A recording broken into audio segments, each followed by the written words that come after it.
예정대로 오늘 도널드 트럼프 전 대통령이 미 역사상 최초로 뉴욕 맨해튼 지검에 피고인으로 출석했습니다. 트럼프 전 대통령은 총 34건의 혐의에 대해 전면 부정하고 무죄를 주장했습니다. 트럼프 전 대통령의 16장짜리 공소장이 공개된 가운데 BBC 방송이 짚어낸 4가지 관전 포인트는 무엇인지 알아봤습니다.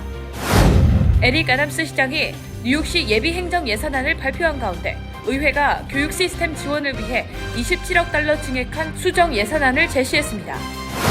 조 바이든 대통령이 출범 이후 다른 국가와 FTA를 추진하지 않은 것이 이번 인플레이션 감축법 시행 과정에서 동맹국들의 반발을 불러일으켰다는 평가가 나왔습니다.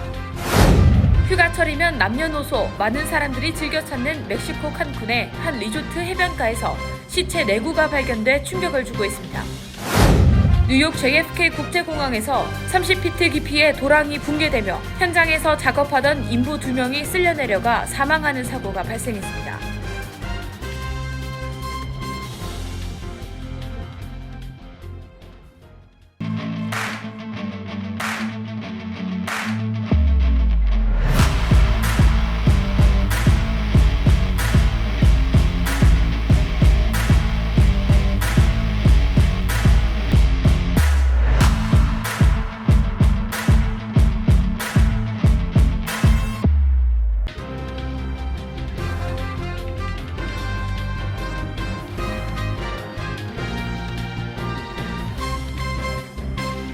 여러분 안녕하십니까?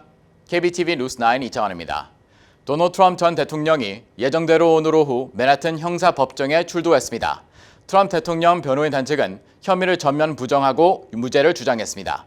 기소인부 절차가 진행된 뉴욕시는 친트럼프 세력과 트럼프 전 대통령의 강력한 처벌을 요구하는 시위대로 갈려졌습니다. 법원 청사 인근 도로가 통제되고 뉴욕시경이 삼엄한 경비를 이어갔습니다. 오늘의 첫 번째 소식 김은지 기자가 전해드립니다. 예정대로 오늘 오후 뉴욕 맨해튼 지방법원은 사상 최초로 미국의 전직 대통령을 피고인으로 법정에 세웠습니다. 도널드 트럼프 전 대통령은 오늘 오후 2시 15분경 맨하탄에 있는 형사법정에 처음으로 출두해 지문을 찍었습니다. 특별 예우로 수갑과 머그샷은 면제받았고 기소 내용을 고지받은 후 본격적인 법적 다툼을 시작했습니다. 이날 공개된 공소장에서 확인된 트럼프 전 대통령의 혐의는 모두 34건으로 전직 포르노 배우인 스토미 데니얼스 외에도 성인 잡지 플레이보이 모델 캐런 맥두걸에 대한 입막음 돈 지급과 관련해 기업 문서를 조작한 혐의가 포함됐습니다. 검찰은 트럼프 전 대통령은 데니얼스와 맥두걸 이외에도 또 다른 인물에게 성추문 입막음용 돈을 지불했다고 보고 있습니다. 그러나 트럼프 전 대통령은 이 34건의 혐의를 전면 부정했습니다. 예상대로 그의 변호인단도 검찰 기소 내용을 인정할 수 없다면서 무죄를 주장했습니다. 엘빈 브래그 맨해튼 지검 검사장은 기소인부 절차 종료 이후 성명을 통해 트럼프 전 대통령의 혐의와 관련 불리한 정보와 불법 행위를 유권자들에게 숨기기 위해 기업 정보를 조작한 것이라고 설명했습니다. 기소인부 절차를 진행한 후안 머천 판사는 오는 12월 4일 법원에서 다시 검찰과 변호팀의 의견을 듣겠다고 밝혔습니다. 그러나 실제 재판은 내년 이후로 잡힐 것으로 보입니다. 이날 검찰은 재판 개시 시점을 내년 1월로 잡아달라고 재판부에 요구했고 트럼프 전 대통령 변호인팀은 내년 봄 이후를 주장했습니다. 한편 오늘 트럼프의 잦은 출두로 뉴욕시 경찰국은 로어 맨해튼 법원 청사 주변 도로를 폐쇄하는 등 만일의 사태에 대비해 초비상사태로 대응했습니다. 현장에는 수백 명의 각국 취재진과 10여 대의 중계차, 소셜미디어 인플루언서들이 북적였고 법원으로 향하기 전 먼저 들른 미드타운 북쪽의 트럼프 타워에도 취재진 100여 명이 트럼프 전 대통령이 출발하는 장면을 기다리느라 평소에도 혼잡한 피트 애비뉴가 터져나갈 지경이었습니다. 법원 청사 인근에서 트럼프 지지자들은 마녀 사냥식 기소라며 격렬한 항의 시위를 벌였고 반대파들 사이에선 트럼프 전 대통령을 조롱하는 각종 분장과 퍼포먼스가 등장한 것은 물론 욕설이 섞인 노래를 틀기도 했습니다. 트럼프 지지자들은 대부분 백인일 것이란 선입견과 달리 트럼프를 지지하는 중국계와 흑인 지지자들도 눈에 띄었습니다. 다만 민주당 지지세가 강한 뉴욕인 만큼 지지자 규모는 상대적으로 적은 편이었습니다. KBTV 뉴스 김은지입니다. 역대 대통령 가운데 처음으로 형사 기소돼 불명예를 안게 된 트럼프 전 대통령의 공소장이 공개됐습니다. 이 공소장에서 주목할 만한 4대 관전 포인트는 무엇인지 전장희 기자가 보도합니다. 트럼프 전 대통령은 지난 2016년 대선 직전 포르노 배우인 스토미 데니얼스에게 13만 달러를 주고 2006년에 맺은 성관계에 대한 입막음을 시도했다는 의혹을 받고 있으며 맨하탄 지방검찰청은 이에 초점을 맞춰 수사해 왔습니다. 트럼프 전 대통령은 이 과정에서 가족 기업인 트럼프 그룹을 통해 개인 변호사였던 마이클 코언에게 13만 달러를 변제하면서 회사 내부 문건에 법률 자문 비용이라고 기재해 기업 문서 조작을 금지한 뉴욕주 법률을 위반했다는 혐의를 받고 있습니다. 기업 문서 조작은 경범죄에 불과하지만 복수의 언론에 따르면 선거법 위반과 같은 또 다른 범죄를 감추기 위해 회사 기록을 조작한 경우에는 중범죄로 기소할 수 있다고 검찰이 판단했습니다. BBC는 공소장의 관전 포인트로 트럼프의 실제 혐의와 트럼프에게 중범죄 혐의가 적용될지, 또 다른 사건과 관련한 추가 혐의가 있는지, 그리고 검찰의 주장이 얼마나 강력한지를 꼽았습니다. 그러면서 BBC는 트럼프 전 대통령에 대한 혐의들 중 최소 한 가지는 중범죄에 해당할 것이라고 보도했습니다. 중범죄 혐의가 적용될 경우 대부분의 정황은 선거자금 규정 위반을 가리키고 있다고 BBC는 설명했습니다. 이와 관련해 코언 변호사는 트럼프 전 대통령으로부터 받은 돈과 관련해 이미 선거자금 규정 위반 탈세 혐의로 유죄 판결을 받았습니다. BBC는 대부분의 중범죄 사기가 최대 5년의 징역형을 선고받지만 집행유예나 벌금형에 그치는 것이 일반적이라며 트럼프 전 대통령이 유죄 판결을 받더라도 대선 출마가 법적으로 금지될 가능성은 거의 없다고 설명했습니다. 브루킹스 연구소의 법, 윤리, 반부패 전문가 놈 아이젠은 맨하탄 지검이 기업 문서 위조 혐의로 많은 사람들을 기소하지만 중범죄 혐의로 유죄 판결을 내리는 것은 어려울 수 있다고 말했습니다. 브래그 지검장은 트럼프 전 대통령이 자신이 불법 행위를 하고 있다는 사실을 알았다는 점, 문서 위조가 대선 선거운동을 위한 것이었다는 점을 입증해야 합니다. 한편 오는 2024년 예정된 대선에서 재도전 의사를 밝힌 트럼프 전 대통령에게 이번 기소는 큰 영향을 끼칠 것으로 전망됩니다. 하지만 트럼프 전 대통령을 기소한 맨하탄 지검의 검사장이 엘빈 브래그가 민주당 소속인 만큼 정치적 마녀 사냥이라고 주장하고 있는 트럼프 전 대통령에게 오히려 보수 지지층이 결집할 수 있다는 분석도 나오고 있습니다. KBTV 뉴스 전상입니다. 에릭 애덤스 뉴욕시장이 뉴욕시 예비 행정 예산안을 발표한 가운데 의회가 27억 달러 늘어난 수정 예산안을 제시한 것으로 나타났습니다. 이 중에는 팬데믹의 영향으로 타격을 받은 교육 시스템 지원을 위한 3억 8,810만 달러에 달하는 예산이 포함됐습니다. 자세한 내용 전상희 기자가 전해드립니다. 에이드리언 아담스 시의장은 주택, 도서관, 공원, 학교, 보육, 정신건강 등 뉴욕시가 직면한 위기를 해결하기 위해 더 많은 자원과 예산이 시급하다며 아담스 시장이 발표한 예비 행정 예산안보다 지출이 27억 달러 늘어난 수정 예산안을 발표했습니다. 시의회는 수정 예산안에서 현재 대부분 수업 일에만 서비스를 제공하는 뉴욕시의 3K 차일드 케어 시스템이 학부모들의 니즈를 맞추지 못하고 있다고 지적하면서 1,500만 달러의 예산을 투입해 일단 1,000개의 수업일 차일드 케어 좌석을 연장 수업일 좌석으로 전환하는 파일럿 프로그램을 시행하는 방안을 제시했습니다. 또 아담스 행정부에게 만료되기 직전인 3K 확대 연방 자금에 대한 대체 자금 출처를 마련할 것을 요청했습니다. 이외에도 행정 예산안에 삭감된 뉴욕 시립대 프로그램 지원금 3,690만 달러 복구, 예술교육 지원을 위한 7,790만 달러 예산 등이 교육 시스템 지원 예산 추가 항목에 포함됐습니다. 또 시의회는 시정부가 뉴요커들에게 제공하는 필수 서비스를 보존하기 위해 4억 7,430만 달러를 추가해 줄 것을 시장에 요청했습니다.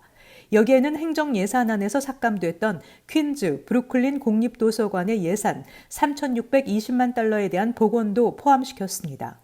시의회는 또 법률 지원 서비스 지원에 1억 9,500만 달러, 문화단체 지원에 5천만 달러, 언어 접근성 지원에 1,370만 달러 등을 추가해 줄 것을 요청했습니다. 수정 예산안에는 저소득층 아파트 투자 증액, 뉴욕시 주택공사 삭감 예산 복원, 교통비 반값 할인 프로그램 수혜 대상 확대 등 주택 경제와 지역사회 복지 강화에 3억 1,830만 달러를 추가하는 내용도 담겼습니다. 또 뉴요커들의 건강, 안전 강화를 위한 1억 1,740만 달러의 추가 예산도 배정됐습니다. 아담스 시장과 시의회는 2022-2023 회계년도가 종료되는 6월 30일까지 예산안 협상을 이어가게 됩니다. KBTV 뉴스 전상입니다. 조 바이든 행정부의 인플레이션 감축법 시행이 미 의회뿐만 아니라 동맹국들의 반발을 동시에 불어일으켰다는 평가가 나왔습니다. 원인은 바이든 대통령이 행정부 출범 후 다른 국가와 자유무역협정 FTA를 추진하지 않았기 때문이라는 분석입니다. 보도에 강전민 기자입니다. 미국 정부가 인플레이션 감축법 IRA 시행 과정에 동맹국과 의회의 반발뿐 아니라 미국이 무역 장벽을 허물어야 하는지 또는 유지해야 하는지 논쟁을 불러일으켰다고 뉴욕타임스가 보도했습니다. 미국과 FTA를 체결하지 않아 원래대로라면 IRA상 세액공제를 받지 못하는 일본과 바이든 행정부는 배터리용 핵심 광물 협정을 최근 맺었고 유럽연합과도 관련 협상을 진행하고 있습니다. 바이든 행정부가 지난해 제정한 IRA는 북미에서 최종 조립된 전기차에만 보조금을 지급하도록 하고 있습니다. 또 IRA의 전기차 세액공제 조항 가운데 배터리 부품 요건은 올해부터 전기차 배터리 전체 부품 가치 중 50% 이상이 북미에서 제조 또는 조립되는 경우에만 3,750달러의 세액공제를 부여하도록 규정했습니다. 또 핵심 광물 요건에선 배터리에 들어가는 핵심 광물의 40% 이상을 미국이나 미국과 자유무역 협정을 체결한 국가에서 채굴 가공해야 3,750달러의 세액공제를 받도록 명시했습니다. 따라서 미국과 FTA를 체결하지 않은 EU와 일본산 배터리는 보조금 지급 대상에서 제외돼 이들 국가에서 반발해왔습니다. 행정부 관계자들은 IRA가 자유무역 협정이라는 용어를 정의하지 않기 때문에 이번에 일본, EU와의 배터리 핵심 광물 별도 무역 협상과 같은 좁은 범위의 협정이 허용된다고 주장하고 있습니다. 바이든 대통령은 취임 후 대부분의 미국인이 해외 상거래를 촉진하지만 미국의 공장 일자리를 해외로 보내는 포괄적인 FTA에 대해서는 반대한다는 이유로 이를 추진하지 않았습니다. 대신 IRA와 반도체법 등 자국 내 인프라와 제조업을 확장해 중국을 상대로 경쟁력을 확보하는 정책을 펼쳐왔습니다. FTA 추진은 미국 내에서 그간 정치인들 사이에 논란의 대상이 되었습니다. 뉴욕타임스는 수출에 의존하는 농업 중심주 출신 의원들은 자유무역을 지지하는 반면 대중영합주의자들은 미국 노동자를 보호하는 무역 장벽을 선호한다고 전했습니다. KBTV 뉴스 강정민입니다. 휴가철이면 많은 사람들이 즐겨 찾는 멕시코 캔쿤에서 최근 관광객의 총격 피해 사례가 보고되고 있는 가운데 바로 어제는 캔쿤의 한 리조트 해변에서 4명의 시체가 발견되어 충격을 주고 있습니다. 이에 미국 정부는 캔쿤에 여행주의보를 발령했습니다. 김용성 기자입니다. 1980년도부터 남녀노소에게 인기 관광지로 자리매김한 멕시코 칸쿤이 최근 대형 마약 카르텔 간의 분쟁 장소로 확인되면서 관광지에서 총격 사건이 발생하는 등 피해가 속출하고 있습니다. 지난 월요일 칸쿤 경찰은 퀸타나루의 한 리조트 호텔 근처 쿠쿨칸 큰 길에서 시체 3구를 발견해 조사를 시작했으며 곧이어 얼마 떨어지지 않은 곳에서 4번째 시체가 발견되었다고 정정했습니다. 당국은 사망자 4명 모두 멕시코인이라고 밝혔으며 총상으로 인해 사망한 것으로 분석했습니다. 경찰은 CCTV를 통해 총격범 2명을 체포했으며 이들이 불법 마약 거래상이라는 사실을 확인했지만 아직 명확한 범행 동기는 파악하지 못한 상태입니다. 총격이 있던 당시 호텔에 있었던 한 투숙객은 현지 시간 기준 3일 오전 10시에 총소리를 들었다고 진술했습니다. 그는 총소리가 들리자마자 직원들이 우리를 방 안에 숨겼다. 경호원들이 호출되었고 상황이 끝났다는 말이 나오기 전까지는 다들 방 안에 있었다며 관광객뿐만 아니라 경찰, 군인, 그리고 상황을 지켜보러 온 사람들이 몰려 불편한 상황이라고 설명했습니다.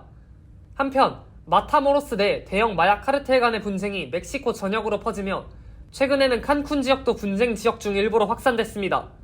글로벌 가디언은 칸쿤 외에도 근처 해변가 리조트들로 유명한 플라야 델 카르멘과 툴룸이 포함되어 있는 퀸타나루에서 CDS와 CJNG라는 세력이 분쟁 중이라고 설명했습니다. 이에 미 당국은 지난달 퀸타나루에 여행주의보를 발령했으며 밤에 해변가 리조트를 찾는 관광객들은 특히 주의할 것이라고 권고했습니다. KBTV 뉴스 김용성입니다. 뉴욕 JFK 국제공항 건설 현장에서 30피트 깊이의 도랑이 붕괴되면서 현장에서 작업하던 인부 2명이 쓸려 내려가 사망하는 사고가 발생했습니다. 이로 인해 JFK 공항 내 모든 공사는 중단됐습니다. 김용성 기자가 보도합니다. 월요일 아침 뉴욕 존 F 케네디 국제공항에서 공사 중 30피트 도랑이 무너지는 사고가 발생해 내부의 인부 2명이 사망했습니다. 항만공사 경찰청은 두 인부가 공사장 근처 전선을 정리하던 중 오전 11시 8분에 사고에 휘말렸다고 전했습니다. 경찰과 구급 인원들이 도착했을 때에는 인부들은 이미 숨진 상태였습니다. 이로 인해 공항 내 진행되던 모든 공사는 무기한 중단된다고 하며 연방경찰은 도랑이 붕괴된 원인을 분석 중입니다. JFK 국제공항 대변인은 공항 비행 일정이 이번 사건에 영향을 받지 않을 것이라고 전했습니다. 이에 어제 캐시 호컬 뉴욕주 주지사는 트위터에 오늘 오전 JFK 국제공항에서 일어난 참변에 애도를 전한다며 뉴욕과 뉴저지 항만공사는 원인을 알아내기 위해 최선을 다할 것이라고 덧붙였습니다. JFK 국제공항에서 산업재해가 일어난 건 이번 달에만 3번째입니다. 에이드리엔 애덤스 뉴욕시 의회 의장은 이에 JFK 국제공항은 뉴욕시로 들어오는 게이트일 뿐 아니라 남부 퀸즈 커뮤니티의 중심축이라며 근처 거주민과 이용객뿐 아니라 직원들도 안전함을 보장받아야 한다고 개선된 직장 환경을 약속했습니다. 한편 작년 뉴욕시 내 공사 현장 산업재해 사망자 수는 22명으로 지난 5년 중 최고치를 보였습니다. 뉴욕주 상원의원 제시카 라모스는 공사를 빨리 끝내려는 사람들의 욕심이 때로는 인부들의 안전을 신경 쓰지 않는다며 공사 현장에서 일하는 사람들의 뒤에는 그들이 돈다발을 들고 집에 돌아오길 바라는 가족들이 있다는 것을 기억해야 할 것이라고 전했습니다. KBTV 뉴스 김용성입니다. 핀란드가 오늘 공식적으로 북대서양 조약기구 나토의 31번째 회원국이 됐습니다. 옌스 스톨텐베르크 나토 사무총장은 핀란드가 31번째 회원국이 되는 오늘이 나토의 창설 74주년 당일이기도 하다며 역사적인 한 주라고 의미를 부여했습니다. 국기 개양식에는 외교장관 회의에 참석하는 30개 회원국과 핀란드, 스웨덴 외교장관을 비롯해 사올리 니니스토 핀란드 대통령이 참석했습니다. 핀란드는 우크라이나 전쟁이 발발한 지 3개월 만인 지난해 5월 스웨덴과 함께 나토 가입 신청서를 냈습니다. 핀란드는 30개국 중 튀르키예가 지난달 30일 마지막으로 비준안을 가결하면서 가입 요건을 갖추게 됐습니다. 핀란드가 나토에 공식 합류함에 따라 나토 동맹국과 러시아 간 접경 길이는 기존보다 2배가량 늘어나게 됐습니다. 조 바이든 대통령의 2024년 차기 미 대선 출마 선언 시점이 7월 이후나 올해 가을까지 밀릴 수 있다는 언론 보도가 나왔습니다. 바이든 대통령은 당초 지난해 성탄절 연휴 기간 가족들과 상의를 마치고 출마를 선언할 것으로 알려졌었습니다. 하지만 민주당 대선 경선에서 그에게 맞설 경쟁자가 마땅치 않은 상황이 이어지면서 출마 시점을 늦추는 것이 더욱 유리하다는 판단을 내린 것으로 전해졌다고 악시오스는 설명했습니다. 또 도널드 트럼프 전 대통령이 형사 기소된 것도 바이든 대통령이 출마 선언을 늦추는 배경이 됐을 수 있다는 분석입니다. 선거운동에 몰두하는 대신 안정적인 국정 운영에 집중하는 바이든 대통령의 모습이 트럼프 기소를 둘러싼 공화당의 혼란상과 대비되는 효과를 기대할 수 있다는 것입니다. 어제 공개된 빌보드 최신 차트에 따르면 BTS 지민이 지난달 24일 발매한 솔로 앨범 페이스의 타이틀곡 Like Crazy가 메인 싱글 차트 핫 100에서 1위를 차지했습니다. 지민은 앞서 페이스로 메인 앨범 차트 빌보드 200에서 2위를 차지한 바 있습니다. 빌보드에 따르면 지민은 한국 솔로 아티스트 최초로 핫 100 1위에 이름을 올렸으며 Like Crazy는 빌보드 역사상 핫 100 진입과 동시에 1위로 직행한 66번째 곡으로 기록됐습니다. 재미 제주 4.3 기념사업회 유족회는 오는 6일 보스턴 터프츠 대학에서 제75주년 제주 4.3 희생자 미주 추념식을 연다고 밝혔습니다. 양수연 재미 4.3 기념사업회 유족회장이 추념사를 통해 4.3에 대한 미국의 책임에 대해 설명하고 진상규명을 촉구할 예정입니다. 김창범 4.3 유족회장, 오광현 제1본 4.3 유족회장, 오영훈 제주지사 등도 영상을 통해 추념사를 전합니다. 또한 시민참여예술단이 희생자들의 한을 표현하는 추모 공연을 선보입니다. 주최 측은 추념식에 외교, 국제관계를 연구하는 석 박사 대학원생들을 초청해 4.3을 제대로 알리고 함께 추념하는 시간을 가질 계획입니다. 잠시 후 커뮤니티 브리핑을 전해드립니다.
이어서 환율과 증시 전해드립니다.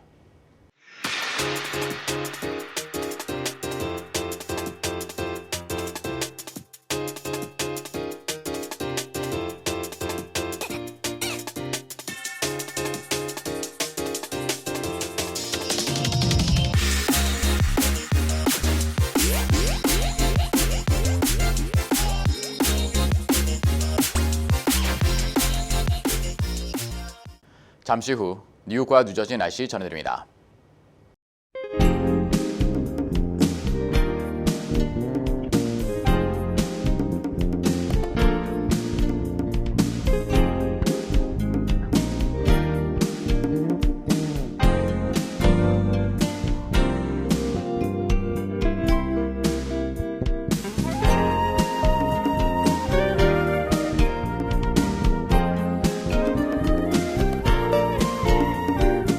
KBTV 뉴스9 마칩니다. 오늘도 시청해서 감사합니다. 편안한 밤 보내시 바랍니다.